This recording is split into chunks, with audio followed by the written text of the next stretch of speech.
Seja bem-vindo, seja bem-vinda a mais um episódio da nossa consultoria gratuita, nossa live de perguntas e respostas que acontece toda quarta-feira às 20 horas, onde eu entro ao vivo para responder dúvidas e perguntas de quem está me acompanhando. Por que eu faço isso?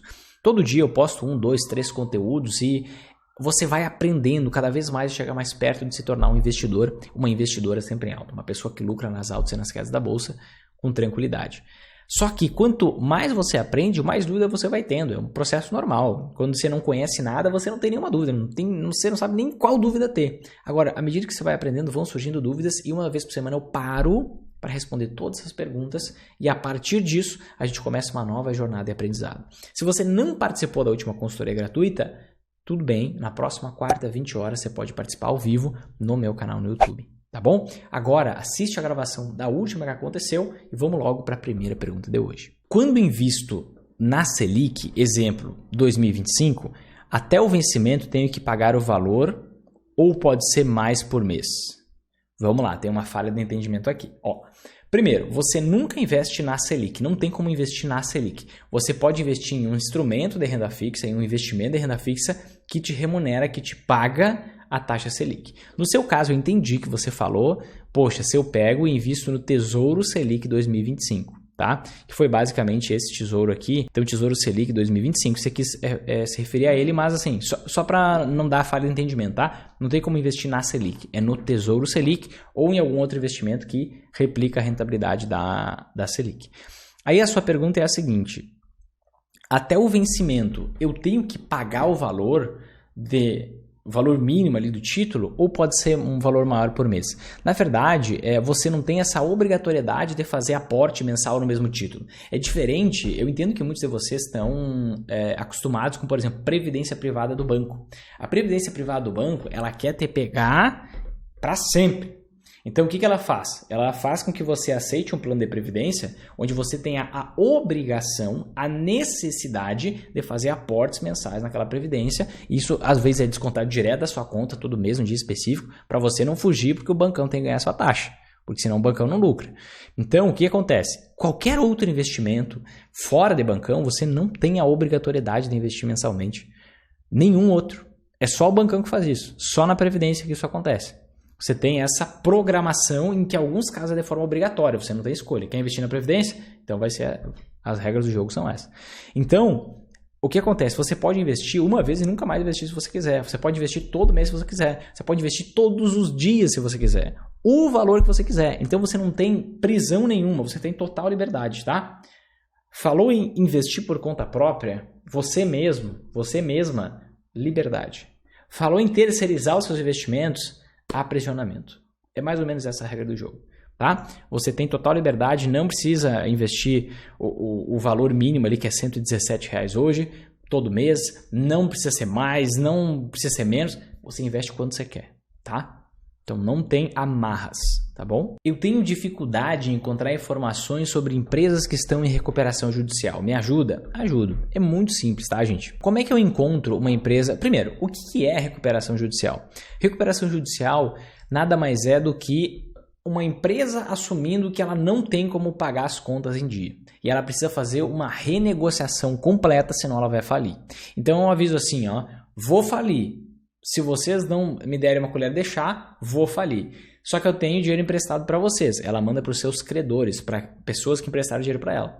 E então a gente vai ter que renegociar, porque senão vocês não recebem nada. Tá? E aí ela entra em recuperação judicial. E basicamente ela vai apresentar um plano de renegociação de dívida. E esse plano pode ser aceito, pode não ser aceito, só ocorre via judicial. Então é basicamente uma empresa que... Antes de falir, ela deu um aviso de que ela ia falir e aí, por conta disso, ela tenta não falir. Não quer dizer que ela vai conseguir. E por isso que eu sempre dou um alerta muito importante. Na hora que você vai analisar uma ação, você tem que olhar se a empresa está em recuperação judicial ou não. Porque senão você pode entrar num pepino. A empresa pode estar até com números bons, números interessantes. Só que se ela está em processo de recuperação judicial...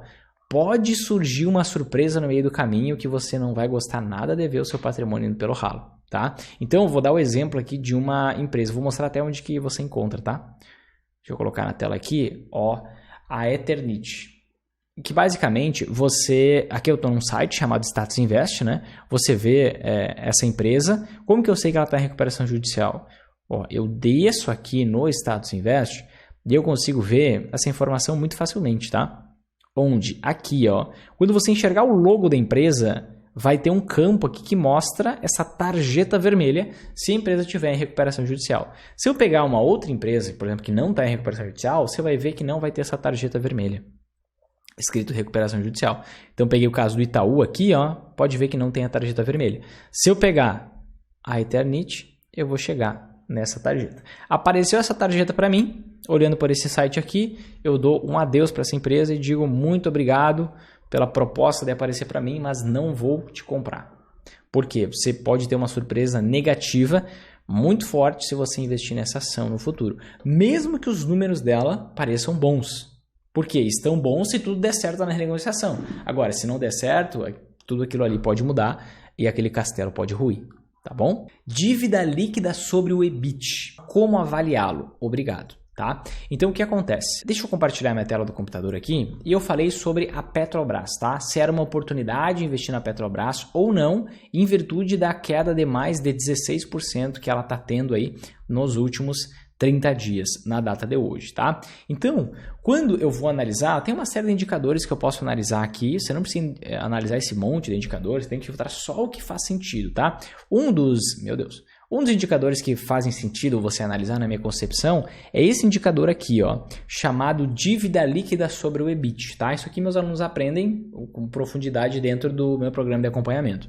Então, basicamente, o que é esse dívida líquida sobre o EBIT, tá? Primeiro, deixa eu te explicar o processo, tá? Dívida líquida sobre o EBIT é um indicador que ele é fruto de uma divisão da dívida líquida pelo EBIT. Vinícius, o que é dívida líquida e o que é o EBIT? Ok, deixa eu te explicar isso antes.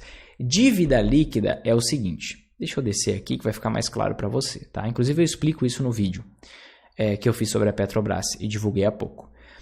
Imagina que uma empresa ela tem um total de dívida. Somando toda a dívida que a empresa tem, no caso da Petrobras, ela tem uma dívida total, que é a dívida bruta, de 277 bilhões de reais, tá? 277 bilhões de reais. E aí, o que acontece? Ela tem 87 bilhões de reais em caixa, de dinheiro em caixa. Imagine que você tivesse hoje na sua conta 87 bilhões de reais. É isso que a Petrobras tem, tá? Mas digamos que você tem 87 bilhões, certo? Só que você tem uma dívida de um imóvel que você comprou de 277 bilhões. Então, o que é esse indicador de dívida líquida? Esse indicador aqui nada mais é que o total de dívida que a empresa tem, menos o que ela tem de dinheiro em caixa. Por que esse indicador é legal de a gente analisar? Porque aqui eu vejo quanto que realmente sobra de dívida se a empresa pegar todo o valor que ela tem em caixa e pagar o total de dívidas dela. Então eu vejo quanto que realmente sobra de dívida para a empresa no final das contas. Então eu foco nesse indicador aqui, eu olho a dívida líquida ao invés da dívida bruta, tá? E o EBIT, o que é esse EBIT? O EBIT é o seguinte, tá? Imagina o seguinte, uma empresa, até foi esse exemplo que eu dei, tá? Uma empresa como a Petrobras, ela vendeu vários ativos, tá? Nos últimos tempos. Uma empresa como a Petrobras tem dinheiro em caixa, então ela tem uma certa remuneração por esse dinheiro que está em caixa. Esse dinheiro não está parado numa conta corrente, ele está investido num investimento de renda fixa que está rendendo ali algo próximo à nossa taxa Selic.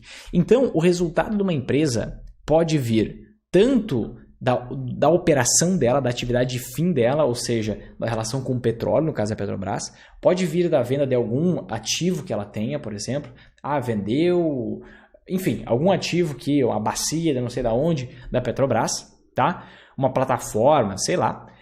Ou esse resultado, esse lucro pode vir de um lucro que ela teve com alguma operação financeira, fruto do dinheiro que ela tinha em caixa, ela não deixa parado, ela deixou investido. Então, quando eu vou olhar para o endividamento de uma empresa, eu sempre quero pegar a parte do lucro que é recorrente, a parte do lucro que não necessariamente recorrente, desculpa, a parte do lucro que vem da atividade de fim da empresa, a parte do lucro confiável, a parte do lucro que tem maiores chances de se repetir do que, por exemplo, a venda de um ativo. Imagina que uma empresa tem um terreno, ela vende esse um terreno, tem um baita lucro com essa venda, porque é o terreno que ela comprou 15 anos atrás. Só que você olha lá, caraca, essa empresa lucrou pra caramba. Só que esse lucro não veio da operação. Ano que vem ela não tem outro terreno para vender. Ela só tinha aquele. Então você tem que olhar pro lucro que vem da operação. O que é esse EBIT aqui, que é o lucro operacional. E quando a gente analisa esse indicador, ele está muito bom, tá? Ele está muito bom. Mas só que por que ele está muito bom? Porque o lucro da Petrobras hoje está muito alto. Por que o lucro da Petrobras hoje está muito alto? Olha só, investem petróleo. Vou pegar o Brent aqui. Porque a gente vê que o petróleo, de março de 2020 até hoje, ou seja, nos últimos 27 meses, ele saiu do patamar de $20 o barril para $110 nesse momento, chegando a bater mais de $120. Então a gente vê que, poxa, o petróleo quintuplicou. Só que se a gente analisar historicamente, o preço do petróleo, do barril do petróleo, fica na faixa de $50, por aí 55, enquanto isso o preço oscila para cima e para baixo. Então a gente está num dos maiores patamares de preço do petróleo da história. Um dos maiores patamares de preço do petróleo da história. Não vai continuar com o petróleo tão alto desse jeito. Da mesma forma, o combustível, isso varia junto com o dólar, mas o combustível, mantendo o dólar constante aqui nessa minha explicação, também não vai ficar num preço tão alto para sempre. Ele vai oscilar para baixo de novo. Se os postos vão repassar, aí é outra história. Mas o petróleo vai cair e o preço no mercado internacional do combustível também vai cair. Só que você consegue perceber que esse lucro da Petrobras não é normal, 106 bilhões em um ano. Olha aqui, você tem 7 bilhões, você tem 40, você tem 25. Só no primeiro trimestre de 2022, o lucro já foi maior que 2020, o ano inteiro, 2019, o ano inteiro e 2018, o ano inteiro. Por que isso está acontecendo? Porque o petróleo está super em alta. Então, ela tem um lucro muito alto que vem da sua operação. E como, isso aqui é um pouquinho de matemática, tá? Como o EBIT é a parte de baixo da divisão, quanto maior for esse EBIT, maior for esse lucro que vem da operação, menor vai ser esse indicador aqui. É por isso que a gente vê esse indicador bem alto nos anos anteriores a 2021 e agora a gente vê esse indicador bem baixo. Só que a gente está falando do setor de commodity, é por isso que eu digo para vocês que você não pode investir em ações dando de orelhada, querendo pegar uma dica aqui, uma dica ali, você tem que entender qual o setor, como é que funciona o setor. Setor de commodity é extremamente volátil. Por quê? Uma hora a empresa está dando lucro, outra hora está dando prejuízo. Por quê? Uma hora a commodity está em alta, outra hora está em baixa. Uma hora o dólar está em alta, outra hora o dólar está em baixa. Então, você não tem previsibilidade nesse tipo de empresa. Então, o que acontece? Essa questão desse indicador, ele vai te mostrar como que está a dívida da Petrobras com ela mantendo o petróleo num patamar alto. Só que não quer dizer que ela vai manter o petróleo num patamar, que o petróleo vai se manter num patamar alto. Na verdade, eu te afirmo, não vai ficar alto assim por muito tempo. Pode ser que suba mais, pode, mas depois vai voltar a cair. E aí, quando voltar a cair, você vai reanalisar esse mesmo indicador e você vai ver que esse indicador vai estar extremamente alto, a empresa extremamente endividada. E aí você, naquele momento, você vai pensar, caraca, tem risco demais para investir agora. Só que nesse momento, todo mundo vai estar vendo isso, todo mundo já vai ter vendido as ações. Ou você acha que você vai vender antes? Você é o mais rápido da história, você é o papaléguas. Óbvio que não. Então, o que acontece? Parece que ela tem uma dívida controlada, só que ela tem uma dívida controlada quando o petróleo está super em alta. Quando o petróleo cai, esse indicador de endividamento dela fica muito ruim e preocupante, tá? E o que acontece? Ao invés da empresa ir lá fazer o dever de casa, que é diminuir esse endividamento que ela tem, ela prefere o quê? Pagar dividendo. Desde 2020, paga dividendo, os investidores nos próximos anos que se ferrem, tô nem aí para eles, eu quero saber porque eu sou sanguessuga, eu sou parasita, eu quero saber do meu dividendo agora. E ao invés de arrumar a empresa, deixar a empresa sem dívida, com endividamento muito baixo, não, vamos entupir ela, vamos sugar ela e basicamente é o sucateamento da Petrobras que a gente vê acontecendo desde sempre, tá? Desde absolutamente sempre. Sempre foi usado como manobra política por todos os vieses governamentais, partidários que você quiser pegar aí. E não sei se vai ser diferente agora. Vinícius, por que investir no IPCA+ para 2035 e não antes? Ainda não entendi essa parte. Você escolhe o melhor prazo para você. Como é que você escolhe o prazo, a data de investimento de um título de renda fixa, tá? Por exemplo, você vai investir lá no Tesouro IPCA+, como é que eu sei se eu invisto no 2035, no 2026, no 2045 e assim por diante? Você investe no que você quer. Essa é a grande verdade. Mas qual é a lógica? Primeiro ponto. Quem investe para ganhar dinheiro é louco. Você tem que investir para realizar um determinado objetivo que você tem, para realizar algum sonho. Tem que ter algo material na sua cabeça, que seja independência financeira, liberdade financeira, uma volta ao mundo, comprar uma casa, seja lá o que for. Você tem que ter o valor desse bem que você quer, ou dessa experiência que você quer. Você tem que ter a data que você gostaria. Sabendo disso, você consegue fazer um planejamento financeiro. Tá? Então, o que acontece? Esse planejamento financeiro vai englobar o teu planejamento de investimentos. Se você tem por objetivo, por exemplo, daqui 6 anos viver do rendimento dos seus investimentos, você não tem que investir no IPCA 35. O IPCA 2035 é para aquela pessoa que, poxa, ela, por exemplo, eu até dei um exemplo errado. Perdão. Se você quer comprar uma casa daqui 6 anos, você vai sacar todo esse dinheiro. Então, você não tem que investir no IPCA 2035. Se você quer alcançar a sua liberdade financeira e para isso você entende que você vai continuar investindo seu dinheiro, você não tem preocupação com prazo, porque sempre o seu dinheiro vai continuar sendo investido, porque o seu rendimento vai vir no lucro do investimento. Então você vai continuar investindo até morrer. Então você não se preocupa com prazo. Quando você não se preocupa com prazo, você pode pegar um prazo mais longo. Mas não quer dizer que você tenha que pegar um prazo mais longo. Você pode pegar um prazo mais curto. Por que nós, investidores sempre em alta, a gente pega prazos um pouco mais longos? Porque a gente tem um ganho com a marcação a mercado em vários momentos. Vinícius, o que é a marcação a mercado? Em linhas gerais é o quê? A possibilidade de você ter ganho de ações, contando com toda a segurança que a renda fixa oferece. Quanto maior o prazo do título, maior é esse ganho potencial que você tem quando você vende antes do prazo de validade dele, antes da data de vencimento. Então, quanto maior o prazo que você puder investir, melhor, porque você vai ter mais ganho na marcação a mercado nos momentos favoráveis. No momento que não estiver favorável e você estaria tendo um prejuízo na marcação a mercado, o que acontece? Você não vende o título, só isso. Só isso, você só espera. Por isso que você tem que... Esse prazo tem que caber nos prazos dos seus objetivos. É por isso que você tem que ter um planejamento financeiro de investimentos antes. Então, a gente sempre pega o maior prazo possível porque o impacto, o ganho é maior quanto mais longo for o prazo do título. Agora, você tem que pegar o mais longo que seja viável para você. Tá bom? Então, não tem que ser o 2035. Tem que ser o mais longo, seguindo o método, o mais longo que se encaixa nos prazos que você determinou para você. Seria uma boa também visar empresas com perfil parecido com o da EZTEC no exterior e ter um ganho em outra moeda? Juan, qual sua tese para ter um ganho em outra moeda? Essa moeda vai se valorizar ou se desvalorizar em relação ao real? Você tem esse risco, tá? Algumas pessoas têm uma visão assim, pô, você tem que ter ganhos em várias moedas. Só que aí você dá uma de investidor metralha. Você começa a dar tiro para tudo que é lado, uma moeda vai desvalorizar, vai valorizar e aí você perde o controle desse negócio, sabe? Então, ao invés de dar um tiro para tudo que é lado, eu prefiro pegar os meus investimentos, correlacionar eles, combinar de forma estratégica, de forma que eu tenha o resultado esperado. Investindo em moedas diferentes, sim, mas em determinadas, em específicas. Olhando para o ciclo da economia e assim, não, vou pegar uma parecida com a EZTEC em um outro país só porque eu quero ter um rendimento com outra moeda. Não vejo muito sentido fazer isso não, tá? Quer investir em construtora lá fora? Pode investir. Só que lá fora o processo é bem diferente. Lá fora os juros recém estão começando a subir. Aqui os juros eles já subiram pra caramba e estão mais próximos de cair do que de subir outros 11%, 12%. Então o momento econômico é totalmente diferente. E isso interfere na tomada de decisão do investimento por conta desse setor ser cíclico, certo?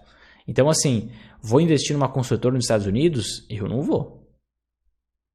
Mas Vinícius, mas é uma economia forte. Tudo bem, mas eles estão no início do ciclo de aumento da taxa de juros. Entende? Eu preciso pegar no momento que a ação estiver extremamente barata, extremamente preparada para uma crise, com endividamento baixo, e um momento que a taxa de juros já está mais para cima, e não um momento que recém começou a subir a taxa de juros. Entende? Então, assim, cuidado, tá? Não fica pensando, outra moeda. Acerta em ganhar dinheiro em real. Quando você estiver ganhando dinheiro de forma consistente em real, aí você dá um passo. Às vezes a gente quer correr antes de engatinhar. Respira fundo, tá bom? Vinícius, tem que declarar o imposto de renda lá de fora, se declara no final do ano ou todo mês? Tem que declarar, tá? Anual. Declaração de imposto de renda é anual. Tem que declarar os investimentos que são feitos em qualquer lugar. O fato da Petrobras distribuir muitos dividendos tem a ver com o fato do governo ser o maior acionista? Com certeza, Felipe. A Petrobras faz isso nos momentos em que o governo está mal das pernas. Então, o governo ele determina, né? Que basicamente vai ser distribuído, porque assim o governo arrecada mais dinheiro. Ele arrecada com tributo, com imposto e arrecada também com a distribuição de dividendos, tá? Então, com certeza, tá? Não tenha dúvidas que se fosse uma empresa privada, não estaria distribuindo esse tanto de dividendo. Essa distribuição de dividendo é irresponsável, é uma atitude sanguessuga, é uma atitude de parasita sugando do hospedeiro. Basicamente é isso. Certo, gente? Se fez sentido para você esse conteúdo, se a resposta a essas perguntas te ajudaram de verdade, faça o seguinte agora. Clique aqui embaixo em gostei, certo? Clicando em gostei, você vai fazer com que esse vídeo vá para mais pessoas. Aproveita e já compartilha com os teus amigos que querem investir na bolsa, que já investem na bolsa, se eles podem ser ajudados por esse conteúdo, tá bom? Não deixa essa mensagem morrer aqui. Tem um caminhão de gente perdendo dinheiro na bolsa. Vamos ajudar essas pessoas, tá bom? Aproveita você, te inscreve no canal, ativa o sininho, faz todo esse negócio que a gente se vê no próximo vídeo. Forte abraço e até mais.